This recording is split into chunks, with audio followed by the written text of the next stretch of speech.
Si usted alguna vez se ha reunido, se ha sentado, ha hablado, ha tenido la posibilidad de reunirse con una persona orgullosa. ¿Verdad? ¿No? Piense. Bien.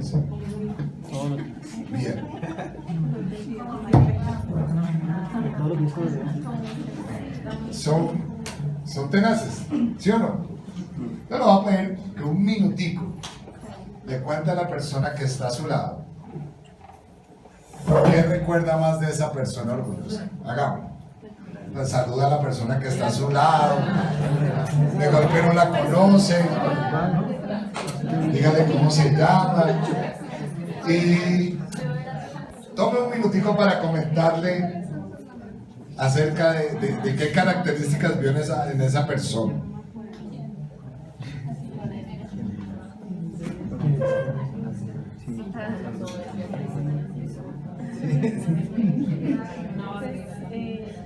Pues no sé, a mí me parece que cuando uno es Un minutico.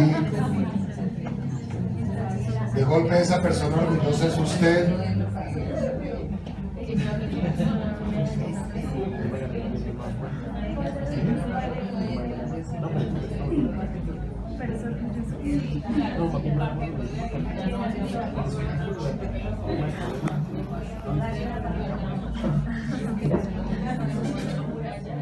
¿Listo? Bien. Esta semana ha estado cargada de cosas tenaces, ¿no? Esta semana la he visto bastante movida. Si ustedes han sido a las noticias, arrancamos el fin de semana pasado con la elección de Duque. Y entonces era tenaz ver la gente en las noticias, ¿no? Como no ganó el que yo quería, entonces la montamos. Y como los que ganaron se creen más, entonces se montan orgullosos. ¿Sí o no? El que esté libre de pecado que tire la primera piedra. Después, el día del partido de la selección Colombia, como siempre subimos como palma de coco y caemos con el coco. Pero tenemos que orar por mañana. ¿Sí o no? Sí, no. Listo. con ayuno o listo. Bueno, ustedes saben que yo realmente no soy de mucho fútbol. No se puede sentar. Pero el día de mañana tenemos algo particular a la 1 de la tarde.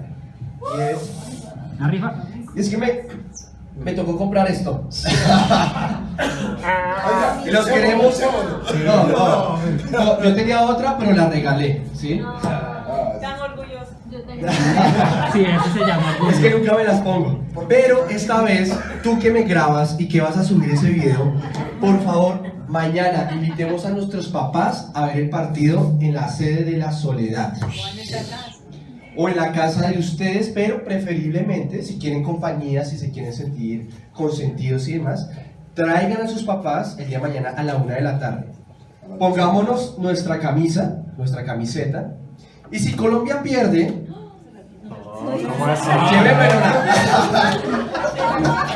Si Colombia gana. pero ojalá gane, porque vean, está completamente nueva. Completamente invitados, por favor, invita a tu padre. ¿Listo? El propósito es evangelizar el día de mañana a nuestros padres. ¿Listo? Entonces, vamos a comer algo, vamos a disfrutar del partido y vamos a finalizar con una pequeña pildorita. ¿Listo? Muchísimas gracias. Y la oración, Muy bien. ¿por qué vas a orar? ¿Por Para quién? que ganemos mañana. No, pero al final. Mañana. Tranquilo. Bueno, Se puede sentar. listo. Entonces esta semana nos levantamos con la pérdida de Colombia. El orgullo se nos cayó, entonces todos hemos sido orgullosos. Después vino el show de los que metieron el trago en los binoculares. La de EPA Colombia. ¿Cuál fue la otra? ¿Cómo? Los argentinos cascándole a los croatas. Pero también lo de los japoneses recogiendo la basura del estadio y los colombianos también, porque también estuvimos ahí. ¿Salvaron a quién? 3 colombianos salvaron A un ruso de ahogarse, no a un ruso de construir, ¿no? A un ruso de ruso. Estaba en la mezcladora y lo salvaron. ¿De Guillamile? Es que ella, Elenita está con él. Bueno, vamos a orar por el matrimonio de... Amén, gracias. Bueno, y muchas cosas han pasado esta semana. También a nivel ministerial tuvimos 2 charlas maravillosas. El sábado pasado con Carlos Ávila, el director de nosotros de Argentina. Y el martes aprendimos más acerca de cómo la ciencia descubre a Dios. Ha habido muchas cosas esta semana. Personalmente, yo tuve una semana que empezó complicada porque una de las representaciones que teníamos el dueño de la empresa dijo no más, y me preguntó cómo vamos de presupuestos y yo le dije vamos complicaditos, le hice un análisis y le dije y estas son mis expectativas y obviamente confío en Dios en que se va a mejorar, y ayer cerré cumpliendo el presupuesto del año. Entonces yo también le doy la gloria a Dios por eso. Agridulce la semana. Empezamos mal con Colombia, vamos a empezar la otra bien con Colombia. No vamos a quemar la camiseta, esa camiseta se la va a poder poner otros días más. Pero a lo que quiero decir es que el orgullo de todas estas cosas nos hacen sentir orgullosos. Y hay orgullo del bueno, por decirlo así, y orgullo del malo. Del que voy a hablar hoy es del orgullo del malo, del que no confundimos, lo unimos a la arrogancia, lo unimos a la vanidad. Ayúdame con la siguiente, por favor, doctor Adrián. ¿Qué pasa aquí? Los ingenieros, esa plática se pedía. Proverbios 16-18. ¿Ya? Miren lo que dice: el orgullo precede a la ruina, el espíritu altivo a la caída. En la Reina Valera dice: antes del quebrantamiento es la soberbia, y antes de la caída la altivez de espíritu. Qué interesante que el orgullo en la Biblia esté demasiado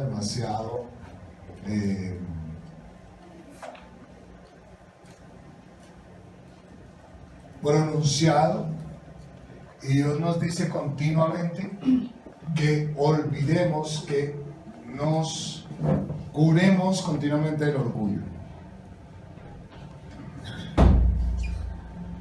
Sigamos con el fútbol. ¿Quién quedó campeón en este semestre aquí en el fútbol colombiano? Tolima. El Tolima. Y con respeto de los hinchas de Nacional, ya la tenían ganada antes de empezar la final. Y decían, no, a Tolima no lo comemos. Con tamal y lechona. Y era increíble verlos, mientras los del Tolima estaban muy humildes, que me impresionó eso.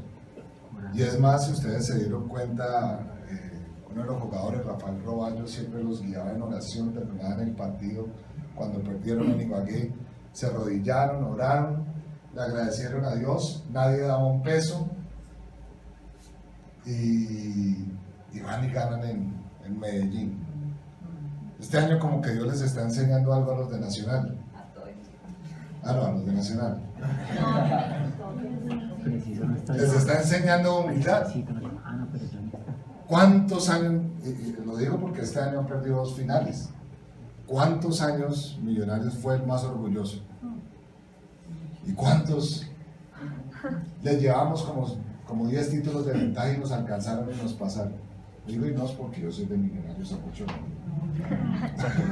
orgulloso. Pero el orgullo precede a la ruina. He tomado ejemplos de fútbol, aprovechando esta semana de fútbol, porque definitivamente cuando nosotros nos creemos los muy, caemos como los tan. Es decir, es lo peor que nos puede pasar. Usted tiene que erradicar el orgullo de su vida. Miren, he visto iglesias y he estado en momentos cruciales de nuestra iglesia donde se levanta algún líder que medio sabe, que medio Dios lo está usando y se separa. Y dice, yo sé más que el pastor, yo sé más que la autoridad, yo sé más, yo sé más, yo sé más. Y termina llevándose un grupo de personas donde esa, comillas, iglesia pequeña que nace, termina mal. ¿Se acuerdan alguna vez que en Éxodo sucedió algo parecido? Los hijos de Aarón, al que Dios le había dado la función de ser el sumo sacerdote en Israel, él dice, ¿quién es Aarón? ¿Acaso solamente a través de Aarón Dios habla? Nosotros también podemos. Eran sus hijos. Miren que acá me estoy metiendo en algo familiar. Los hijos se levantaron y Moisés le tocó ir delante de Dios y decir, mira lo que dice, ¿qué hacemos? Un conflicto, imagínense para Moisés, sus sobrinos se levantan contra el papá y tras de eso dicen que Moisés y Aarón no eran nada. Muchas veces pasa eso en nuestras familias, ¿no les ha visto? ¿No ha visto? ¿Cuántos de los que estamos aquí? No, acá nunca ha pasado. Decimos, es que mis papás no tienen la razón. Es que mis papás no sirven para nada. Como yo hago las cosas, sí es. Nunca ha pasado, ¿no? Somos arrogantes, vanidosos y orgullosos. Y caemos. El espíritu altivo a la caída lo precede. La altivez es cosa seria, hijos de Dios. El orgullo es cosa seria. Pasa. Y me llama la atención, me llamó la atención porque tiene que ver con lo que les quiero hablar. Porque arranco con el tema del poder. Ojo, no estoy tomando partido ni por el uno ni por el otro, ni por el blanco. Que lo entendió, lo entendió. Pero la Biblia no hace sino enseñarse a mí, no hace sino enseñarnos que el orgullo va en contravía del amor. El orgullo va en contravía del amor. Y sobre todo, nos distancia. El orgullo nace de un corazón que no quiere dejar florecer el amor. Porque muchas veces el amor es el que te exige respetar y el orgullo te exige arrasar. Y ahí hay un problema. No sé si en los casos que ustedes tocaron se dieron cuenta de eso. En el orgullo siempre falta el amor. Hay una escena de una película que se la recomiendo, que es la de Pablo apóstol, la de Saulo de Tarso, la que está promoviendo canción. Llega un momento en que están ellos siendo perseguidos. La película se desarrolla en el momento en que después que Nerón manda incendiar a Roma, y entonces arranca la persecución contra los cristianos, y la iglesia que se está reuniendo en Roma tiene problemas grandes, obviamente de comida y de persecuciones, y se reúnen en la casa de Aquila y Priscila, y entre esos están los jóvenes que no están de acuerdo, como Aquila y Priscila y Lucas el evangelista están guiando al pueblo, y entonces dicen, no podemos resistir más, tenemos que tomar las armas, tenemos que ir a atacarlos. Y pasa una circunstancia ahí tenaz, porque a uno de los niños que está con ellos, que ellos adoptaron, se lo llevan. Él necesitaba llevar unas razones a otro pueblo de los cristianos, algo así, y resulta que a él lo matan. Y cuando lo reciben, ya reciben su cuerpo nada más. Entonces se violentan. Y hay una gran pelea entre los líderes que son discípulos de Pablo y esa siguiente generación. La siguiente generación comienza a pelear. Y entonces toman la decisión de tomarse por las armas y de ir a liberar a Pablo del calabozo. Pablo estaba en el calabozo. También en ese momento toman a Lucas y los meten a los dos en el calabozo. Y es un calabozo que está en un sótano. Y nada más hay una ventana de hierro, es como una especie de mazmorra. Ellos llegan en la noche, van y atacan, matan a un soldado romano, se meten en la cárcel y llegan a donde está Pablo y le dicen: Pablo, venimos a liberarte. Y Pablo les dice: no. ¿De qué me van a liberar? Yo ya estoy libre. Pero Pablo, es que mire que estás en cadenas. Y él dice: no, yo no voy a salir. Pero Pablo, este es el momento. Y él dice: no, la revolución mía es del amor. Si el Señor quiere me sacará, si no, no me sacará. Y ellos quedan confrontados y salen huyendo. Y Pablo les dice: si lo hacemos de esa manera, estamos haciéndolo de la manera en que el mundo actúa. Pero si lo hacemos de acuerdo al amor, no hay mayor revolución que esta. Y eso me impactó hartísimo. Porque es que nosotros, benditos seres humanos y orgullosos, no hemos querido entender que es a través del amor, no a través del orgullo, donde se liberan, donde se sanan, donde ocurren los verdaderos cambios. Piense en toda la sociedad. ¿Cómo han sido que se han venido ganando los derechos de los demás? Ha sido a través de la revolución del amor. Donde el orgullo ha entrado, el amor ha venido a unir. El orgullo divide, el amor une. Me acuerdo en este momento de una película que les pasamos basada en algo de la vida real, que es el momento en que hay la abolición de la esclavitud en Inglaterra.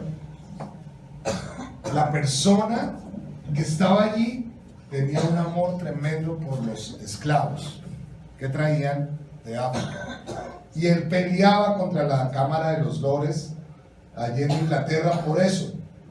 Y cuenta la historia que él tiene 4 periodos, y en los 4 periodos que está allí con los lores de Inglaterra, no logra hacer nada, pero en el último es donde logra que todos los lores aprueben la abolición de la esclavitud en Inglaterra y que de ahí en adelante la quiten en el resto del mundo. Obviamente se demoraron cerca de 200, 300 años para quitarlo. El amor por la otra persona es el antídoto para el orgullo. Pero miremos algunas cosas acerca del orgullo, porque es necesario que nos lo recordemos. Dale. ¿Cuántos no hemos sido como la doña Florinda? Vámonos, tesoro, no te juntes con esa chusma. Y aquí meto racismo, lucha de clases, diferencias políticas, diferencias religiosas, primer mundo, tercer mundo. A veces los oprimidos terminan siendo más opresores.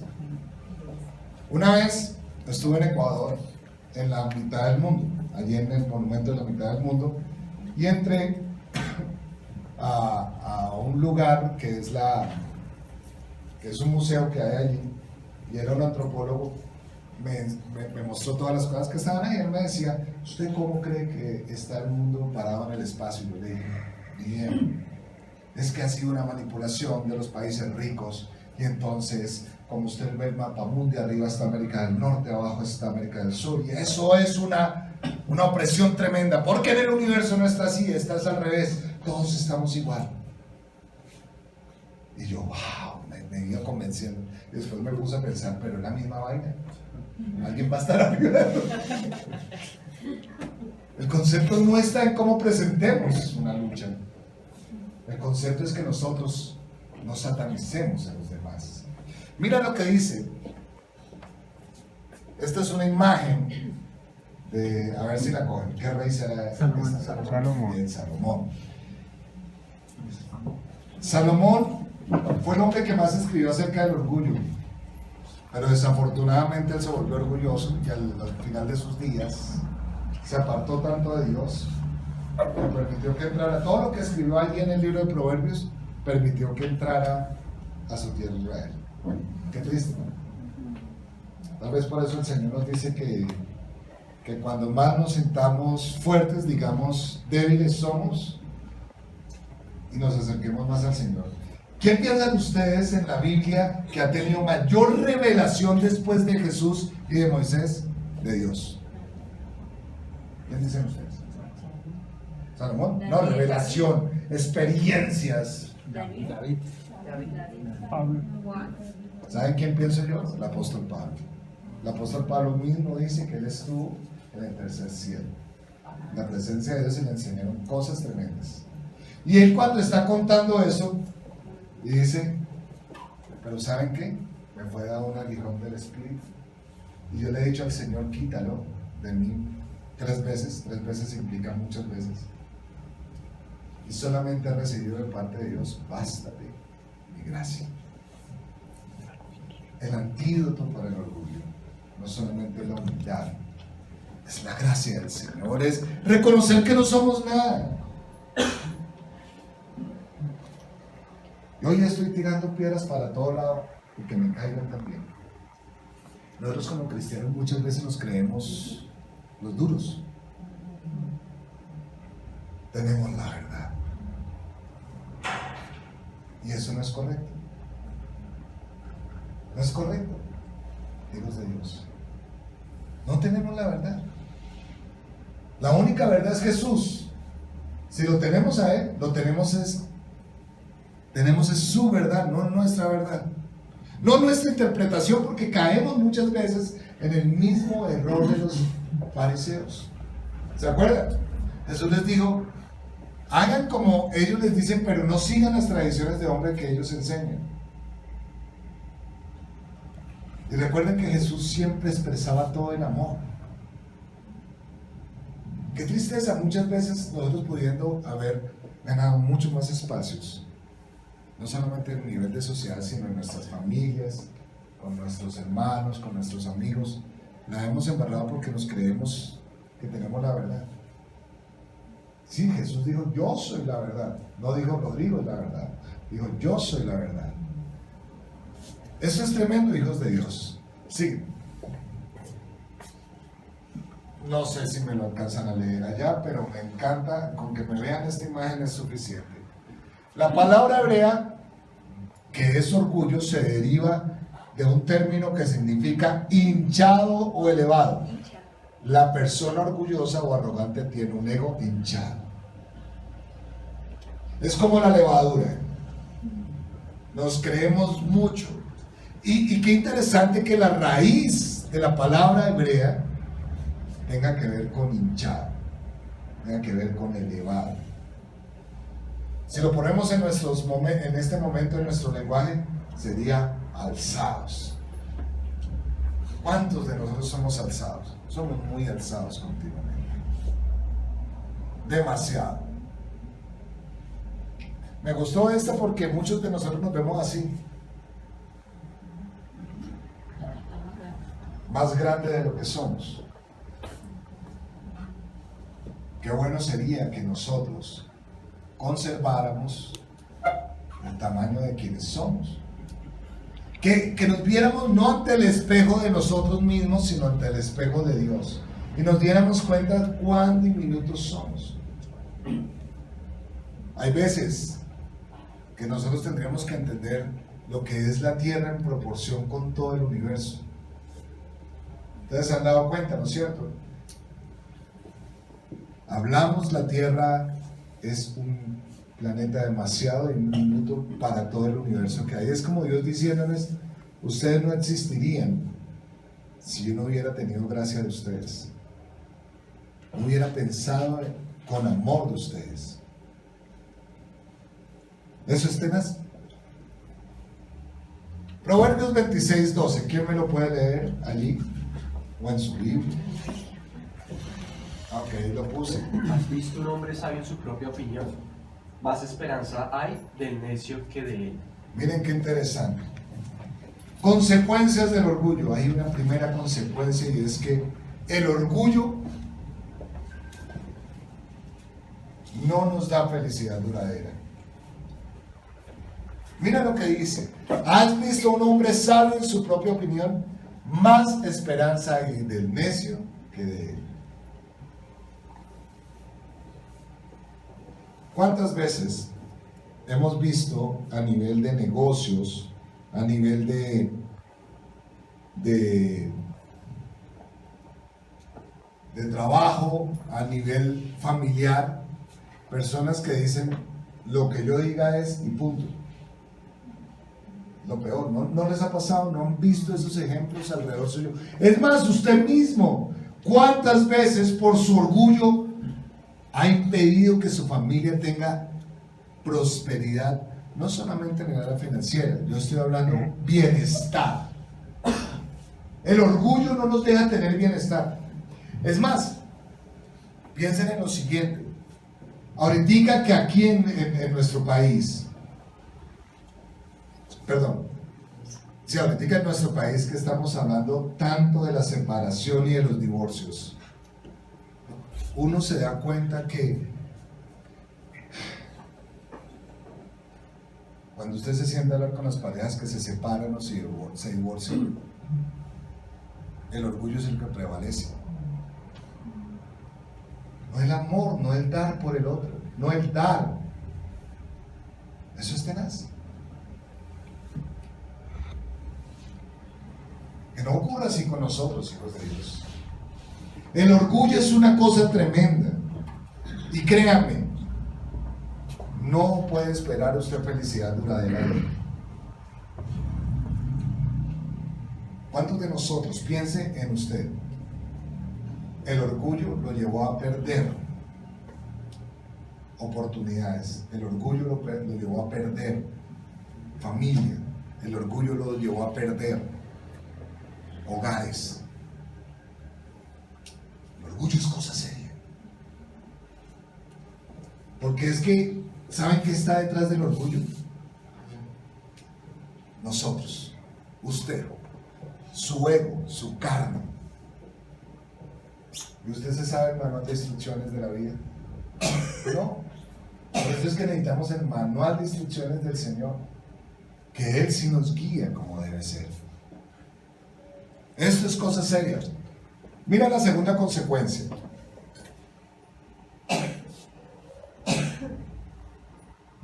Conflictos. ¿Nunca han tenido conflictos? Esta es una foto de Natalia.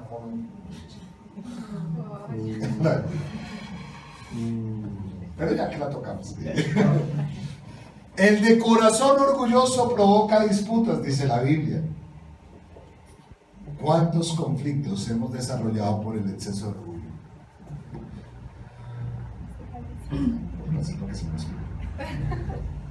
¿Alguna vez por tu orgullo has peleado? ¿Qué resultado has tenido? Ay, digámoslo. ¿Le ha ido bien cuando usted ha peleado? ¿Qué le ha pasado? Desgaste. Esa palabrita es tremenda. ¿Qué otro me dice qué consecuencias ha tenido? Sufrimiento. Eso es cierto. ¿Cómo? Depresión. ¿No han sufrido de ansiedades? La comunión con Dios. He perdido la comunión con Dios. Es cosa seria, el conflicto es tremendo. Y más el conflicto, porque ojo, hay conflictos de conflictos, pero el conflicto que es causado por el orgullo genera cosas tenaces. Yo vuelvo y cuento, alguna vez se los conté a ustedes, cómo fue la repartición de África. Fue cosa seria. Cuando llegan un momento los países europeos y dicen, los belgas dicen, nosotros queremos esto, famoso Congo belga. Los alemanes dicen, nosotros queremos esta área. Los ingleses dicen, tomamos Nigeria, Kenia, todas esas cosas. y terminaron dividiéndose un país porque decían que los de África eran personas menores que ellos. Arrasaron familias. Cuando la Primera Guerra Mundial termina, las divisiones de países que usted y yo conocemos en estos momentos eran completamente diferentes en ese momento.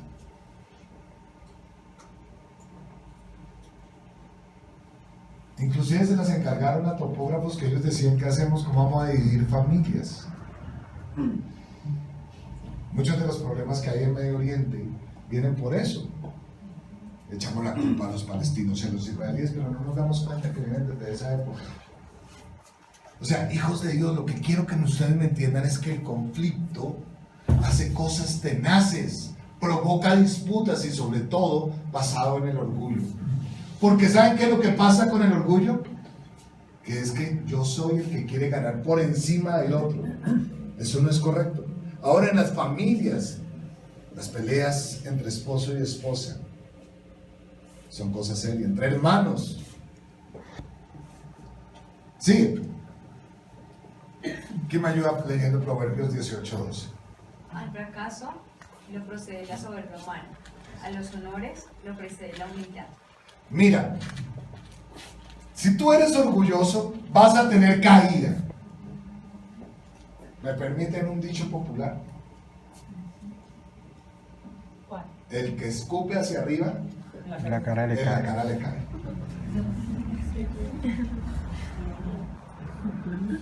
Póngase a hablar mal de alguien y créame, alguien va a hablar mal de usted y le va a tirar peor. Y sobre todo nosotros como cristianos no hemos querido entender una cosa. Déjenmelo ponérselo así, pero es como si lo expresara la palabra de Dios. Es como que Dios dice, bueno, Dios lo dice de por sí, con la vara que mides serás medido. Por eso Él dice que una de las herramientas para nosotros evitar caer en el juicio es el perdón continuo. Porque Él lo enmarca dentro de un momento que está hablando del perdón. ¿Se acuerdan? Me dice, y si tu hermano pecare contra ti 70 veces 7, 70 veces 7 le tienes que perdonar, es decir, infinito.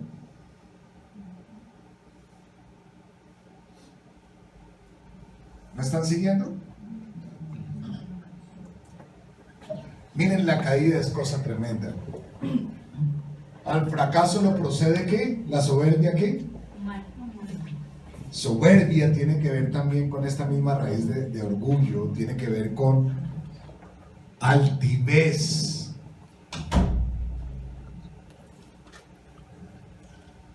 ¿Me permiten contar cosas políticas que yo he vivido?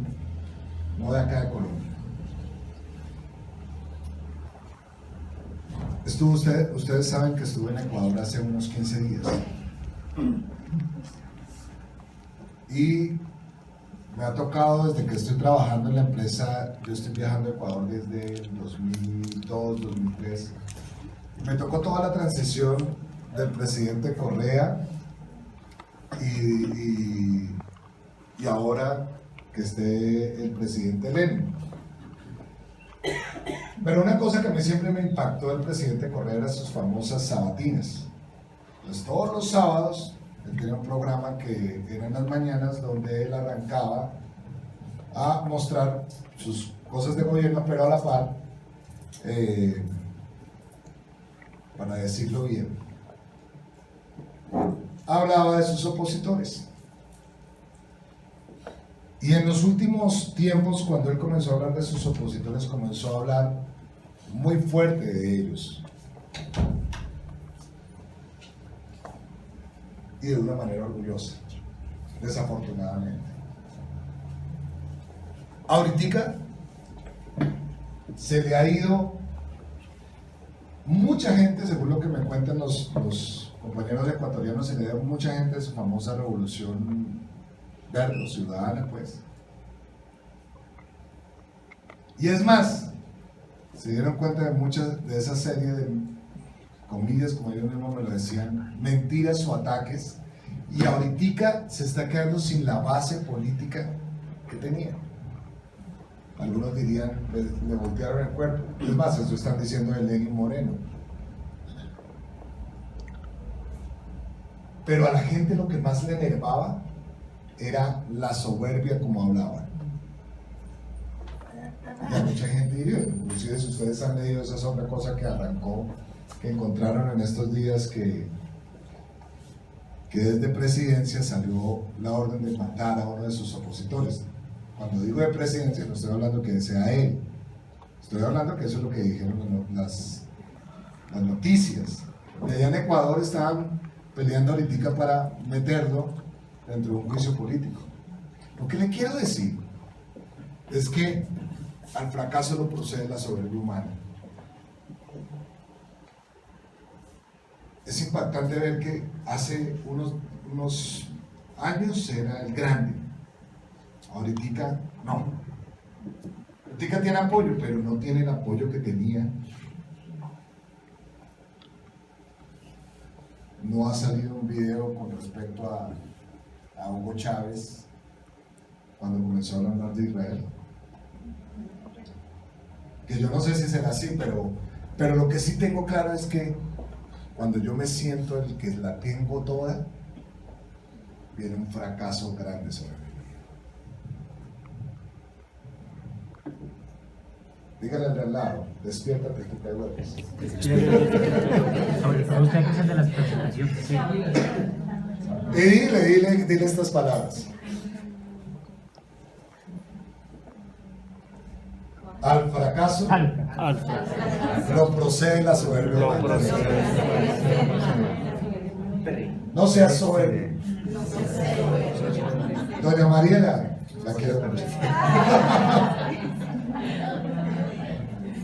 Oigan, hijos de Dios, esto es tremendo. Sigamos con el otro punto. Desgracia y humillación. Déjame seguir con este señor.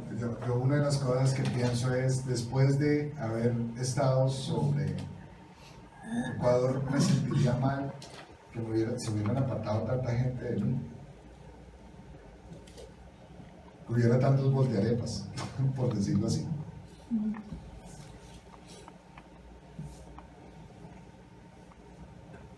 Cuando viene la soberbia, también viene la deshonra.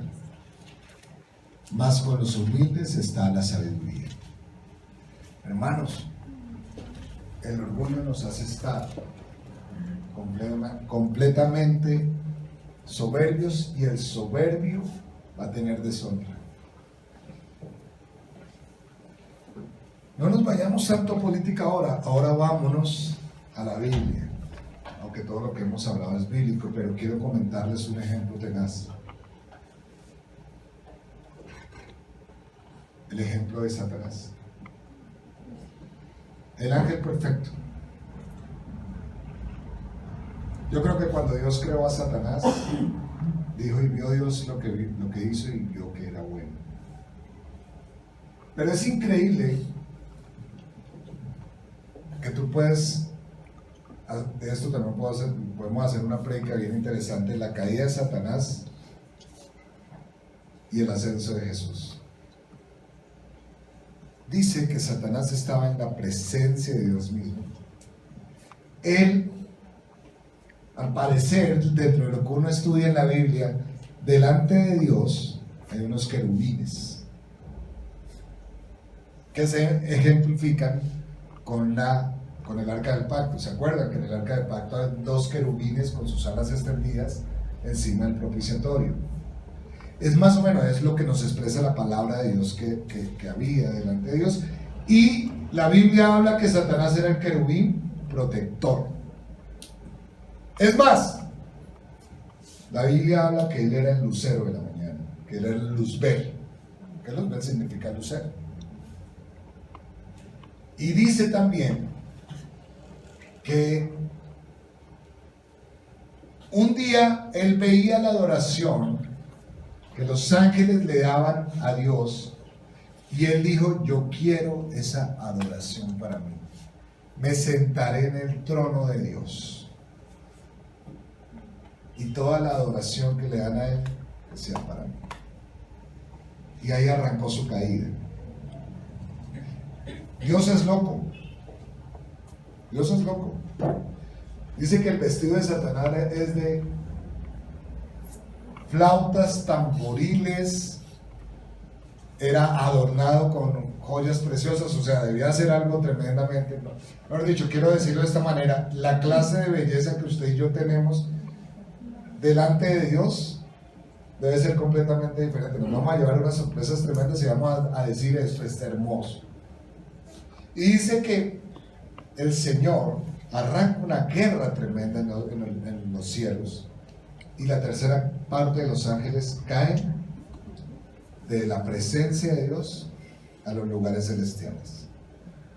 Y en los lugares celestiales va a llegar un momento en que el diablo cae a la tierra, y de la tierra cae al infierno.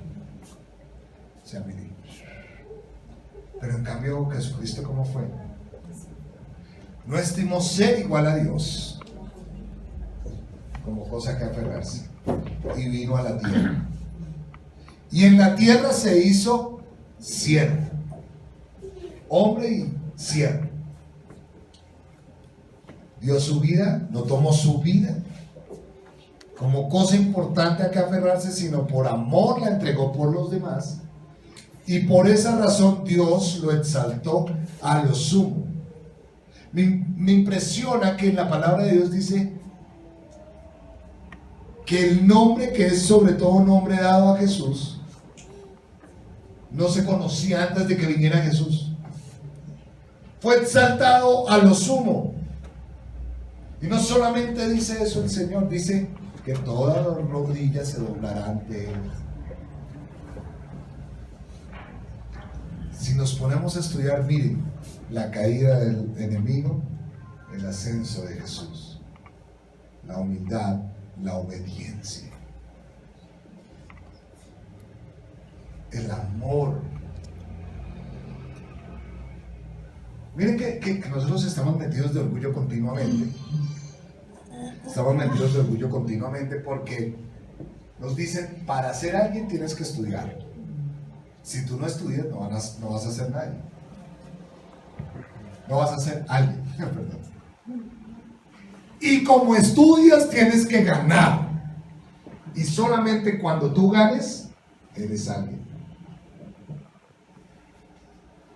Bien lo decía un filósofo de Colombia, que dice lo siguiente: mira la esencia, no las apariencias. Y lo que Dios continuamente nos dice es: su esencia está en mí. Separados de mí nada pueden hacer. Por lo tanto, lo más importante para ti en tu vida es buscarme y estar conmigo continuamente.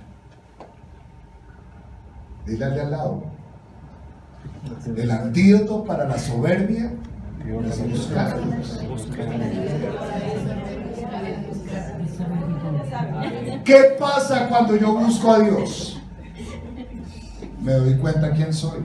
Pero cuando lo busco de verdad, muchas veces los cristianos hacemos el mismo tipo de oración que criticamos a nuestros hermanos católicos.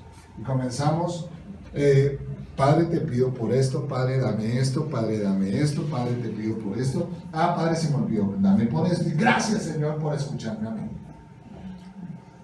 Eso es una oración. No niego que eso sea una oración en un momento que de verdad sea oración, pero si esa es su oración todos los días, usted no está haciendo lo que dice la palabra de Dios de buscarle. Por ejemplo, él dice: mediten en su palabra. ¿Se acuerdan que hace 8 días Carlos habló un poquito de esto? Meditar, ¿qué es? Coger un versículo y mirarlo. Usted cuando ve este versículo y lo medita, ¿qué ve? Tengo que tomarme un tiempo para leer. Tengo que analizarlo. Ah, cuando viene la soberbia, viene también la deshonra. Por lo tanto, la soberbia me va a traer deshonra. ¿Pero qué es honra? La estima que hay con los demás. La estima mía. O sea, eso quiere decir que si yo soy soberbio, la estima que van a tener los demás de mí, ¿qué va a pasar? ¿Qué va a pasar? Se va a caer. Ah, pero acá dice, mas con los humildes está la sabiduría. ¿Y la sabiduría para qué? ¿Me entienden? El meditar es la base de la relación con Dios. Porque yo lo tengo que buscar.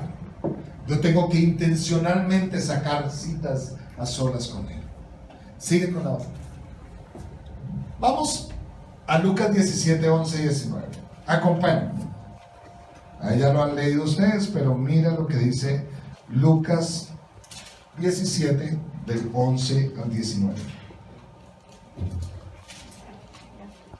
¿Ya lo tienen? Espérate un momentico que yo no he llegado. Y dice así: yendo Jesús a Jerusalén, pasaba entre ¿dónde? Entre Samaria y Galilea. Y al entrar en una aldea le salieron al encuentro 10 hombres leprosos, los cuales se pararon de lejos y alzaron la voz diciendo: Jesús, Maestro, ten misericordia de nosotros. Cuando él los vio, les dijo: y mostraos a los sacerdotes. Y aconteció que mientras iban, ¿fueron qué? ¿Fueron qué? Limpiados. ¿Ellos en dónde estaban? Lejos de Jesús. Le gritaron. Ellos le pidieron sanidad. Le dijeron: tenga misericordia de nosotros. O sea que digamos, le pidieron sanidad a lo lejos.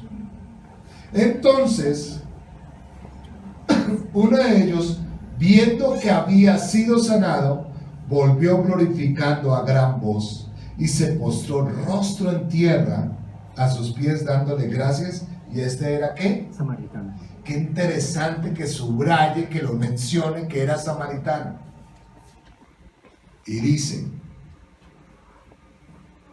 respondiendo Jesús dijo: ¿no son 10 los que fueron limpiados? ¿Y los 9 en dónde están? No hubo quien volviese y diese gloria a Dios, sino este extranjero. Y le dijo: levántate, tu fe te ha salvado. Miren qué interesante. Yo no sé si usted alcanza a entender el concepto del orgullo aquí. Y cómo es nuestra relación, todos los que estamos aquí, con la del Señor. ¿Cuántos de nosotros hemos sido como esos 9 que nunca regresan a Dios? Yo siempre pongo el siguiente ejemplo. Mucha gente se acerca cuando está en la inmunda delante de Dios, y sobre todo cuando no tienen trabajo, a la iglesia. Y viene la intercesión, a devocional, a ministerio de alabanza, a reunión de célula, a discipulado 1, discipulado 2, discipulado 3, a todo. Y sale el trabajo. ¿Y qué sucede? Open the party. En buen colombiano. Comienzan a abrirse porque no tenemos un corazón agradecido. Una vez Dios me tuvo que llamar la atención, porque yo le clamaba a Dios: Dios, yo quiero esto. Y Dios me lo permitió tener. Pero comencé a apartarme del Señor. Y en esos momentos especiales que uno en ese momento iba en el bus, Dios me recordó: para eso me pedías, para alejarte de mí. Entonces se volvió lo más importante eso. Tengo que decirle: Señor, tienes toda la razón, perdona. De ahí en adelante comencé a entender que había principios que Dios me enseñaba para mantenerme de acuerdo con Él. Por ejemplo, para mí un principio que me hace entender que Dios es el proveedor mío es el diezmo, las ofrendas.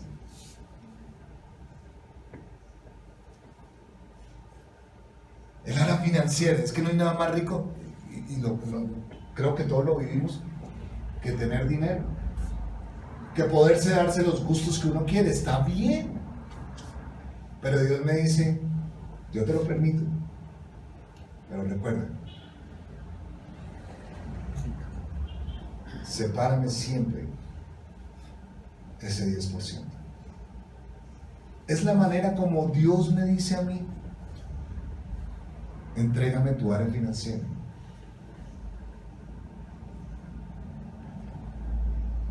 Y sea agradecido, y no solamente eso, sino enséñalo. Pero no solamente con el diezmo, en mi relación con mi esposa. Dios constantemente me tiene que hacer ver que el regalo de Dios para mí ha sido mi esposa. Yo le pedí alguna vez algo especial a Dios, y eso fue ella. El tema es que me la trajo con suegro y todo, pero bueno. Mentira, pero eso es grito. Se les vean en la cara. Sí. Es que esta noche no tiene pinta. Vean, hijos de Dios, hay cosas que Dios me hace acordar continuamente. Le he pedido a Dios empresa, entonces Dios me dice, sí, pero eso no puede ser importante. Para que tú no te vuelvas ansioso y depresivo con eso, me buscas temprano.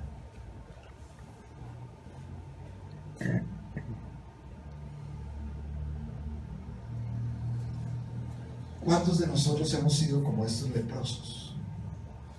Qué interesante. Ellos no se sentían ni dignos de acercarse a Jesús. Usted ve en muchas partes que los leprosos se acercaban a Jesús y hasta lo tocaban. ¿Sería que tenían falsa humildad? No sé. Pero lo interesante, el meollo del cuento, y lo que da a entender es que esos 10, 9 eran del pueblo de Dios, o sea, hebreos, y uno era samaritano. Y los hebreos y los judíos no volvieron a él a agradecerle, sino solamente uno. ¿Usted es agradecido? Mira lo que hizo él. Antes no era nada. Soy limpio, soy sano. Me postro ante el que me sanó. Aquí expresa algo, una verdad tremenda. No por el hecho de que haya un milagro en tu vida, quiere decir que eres salvo. Porque mira lo que dice allí. Tu fe te ha salvado. ¡Wow! Eso quiere decir que los otros 9 no se salvaron en este momento. Más adelante de pronto sí terminaron siendo parte de la iglesia primitiva, con completa seguridad. Pero en este momento Dios nos está enseñando que un milagro que ocurre en mi vida simplemente es una manifestación del amor de Dios. Pero lo más importante es la relación. ¿Me hago entender? Entonces, para yo no tener un corazón orgulloso, yo debo tener un corazón agradecido. Y la base del agradecimiento es que no lo he logrado por mí mismo, sino porque Él lo quiso.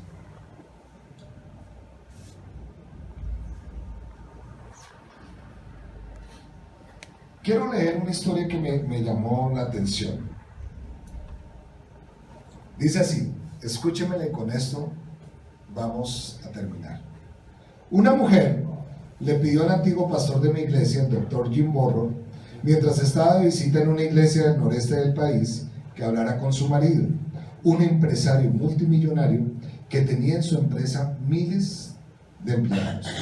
Aunque poseía decenas de millones de dólares y todo lo que el dinero puede comprar, ese hombre era muy desdichado, estaba amargado y era muy arisco. Nadie quería estar cerca de él, y allá donde iban todo eran discusiones y conflictos. Resultaba antipático a sus empleados e incluso a sus hijos. Su mujer lo toleraba a duras penas. Al poco de conocerlo y tras escucharle hablar de sus logros, El doctor Borro se dio cuenta de que el corazón y la mente de aquel hombre estaban dominados por el orgullo. Decía haber construido su empresa de la nada él solo, que ni siquiera sus padres le habían dado un céntimo y que se había abierto camino desde la universidad. El pastor le dijo: de modo que usted lo ha hecho todo por sí solo. Sí, respondió el hombre. Nadie le ha dado nada. Y él responde: nada. Entonces, ¿quién le cambió los pañales?, preguntó el pastor. ¿Quién le dio de comer cuando era un bebé? ¿Quién le enseñó a leer y a escribir? ¿Quién le dio el empleo después de la universidad para ir abriéndose camino? ¿Quién le dio su primer empleo después de la universidad? ¿Quién sirve la comida en la cafetería de su empresa? ¿Quién limpia los inodoros en los servicios de su empresa? El hombre bajó la cabeza avergonzado. Poco después, con lágrimas en los ojos, dijo: ahora que lo pienso, no he conseguido nada yo solo. Sin la bondad y sin el esfuerzo de otras personas, probablemente no habría hecho nada. Gina sintió con la cabeza y preguntó: ¿no cree que esas personas se merecen que les den las gracias? El corazón de aquel hombre se transformó, al parecer, de la noche a la mañana. En los meses que siguieron escribió cartas de agradecimiento a todas y cada una de las personas que él pensaba que habían contribuido significativamente en su vida. También escribió notas individuales de agradecimiento a cada uno de sus 3,000 empleados. Y no solo parecía sentir una profunda gratitud por todos, sino que además empezó a tratar a toda la gente de su alrededor con respeto y con afecto. Cuando el doctor Borro volvió a visitarle 1 o 2 años después, casi no podía reconocerle. La felicidad y la paz habían reemplazado a la ira y el conflicto en su corazón. Parecía varios años más joven y sus empleados le querían por tratarles con el honor y el respeto que la verdadera humildad requiere. No sé si me hago entender, me pareció muy lindo esta historia. Yo he estado en empresas donde, y el medio donde me muevo en Flores los dueños a veces son estrato 20, pero es diferente ver a un dueño que es agradecido a un dueño altivo y arrogante. Es complicado. Pero fíjate lo que sucedió acá. El tipo, cuando le abrieron los ojos de que él no había logrado nada en su vida solo, cambió su actitud y comenzó a enviar cartas continuas de agradecimiento. Esta charla no puede dejar de ser, no va a ser una charla más, es mi oración. Cuando la preparé con el Señor, le dije al Señor: yo quiero que cambie de verdad nuestra actitud, empezando por este burro, con respecto al orgullo. Hemos visto algunos versículos en la Biblia, hay muchos, han escrito libros completos sobre el orgullo, que se los recomiendo, todos. Todo lo que le hable de humildad y quitar el orgullo es bueno. Pero hoy quiero invitarlos a que nuestra oración sea diferente. Que seamos agradecidos. Pero no vamos a cerrar los ojos. Vamos a clamar. Quiero invitarle a que hagamos un ejercicio juntos. Y es que pensemos tan solo una cosa por la que podemos estar agradecidos. Puede ser desde el detalle más insignificante hasta esa cosa más significante de nuestra vida. Puede ser que hoy agradezcamos por esa persona que me ayudó, por ese día que amaneció y me cambió el gen. Quiero que piense un momentico. Y como para que sea completamente ejercicio liberador en el Señor, lo digamos públicamente. No se tiene que parar acá, le voy a evitar el miedo. Y como todos tenemos ganas de decirlo, voy a pedir que no sea tan largo. Tenemos hasta la medianoche. ¿Quién se atreve, para derrotar el orgullo en su vida, a dar un agradecimiento por él. Jimena. Pasó. No, ahí. Quiero darle gracias a Dios por mi papá, porque pensando en lo del Día del Padre y eso, el Señor me traía mucho a mi mente que yo siempre me he quejado porque mi papá siempre fue súper estricto, regañó y a las niñas hace rato les decía que mi papá era súper orgulloso, pero le doy gracias a Dios porque o sea, eso que mi papá fuera estricto, o sea, ha hecho que pasaran muchas cosas en mi vida. O sea, si hubiese sido de pronto un papá hablando, yo me habría ido con mi primer novio y sí, o sea, todas esas cosas. Adrián va a decir gracias por mi sueño. Pero son cosas que uno no entiende en ese momento, pero ahora yo le doy gracias a Dios por mi papá y porque él fue estricto y porque me regañó y porque muchas veces también me pegó, pero yo sé que él hacía eso porque él sabía que era lo mejor para mí. Muy bien. Mireya.